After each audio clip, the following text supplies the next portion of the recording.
துணியும் ஒரு மூட்டை அளவுக்கு சேர்ந்து போச்சுங்க.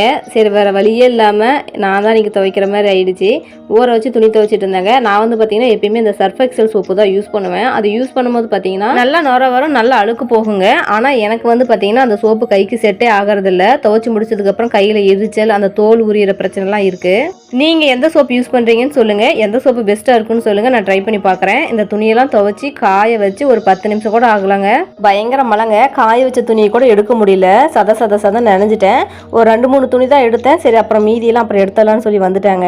பயங்கர காற்று, பயங்கர மழை, பயங்கர இடிங்க. இந்த காற்றுக்கெலாம் வந்து பார்த்தீங்கன்னா நம்ம காட்டை சுற்றி கட்டியிருந்தா நெட்டுலாம் தாங்கலை, கீழே விழுந்துருச்சு. நிறையா மரம்லாம் வந்து பார்த்தீங்கன்னா சாஞ்சு போன மாதிரி தான் தெரியுது. இருட்டில் சரியாக தெரியல. நைட்டு ஃபுல்லாக வந்து மழை பெஞ்சிட்டு தாங்க இருந்துச்சு. கரண்ட்டும் கட் ஆகிடுச்சு. நைட்டு ஃபுல்லாக கரண்டே இல்லை. சின்ன மழைக்கே கரண்ட் போயிடுச்சுன்னா நைட்டு ஃபுல்லாக வராது. இன்னைக்கு பயங்கர மழை அப்படிங்கிறதுனால நைட்டு ஃபுல்லாக கரண்ட் வராதுங்க.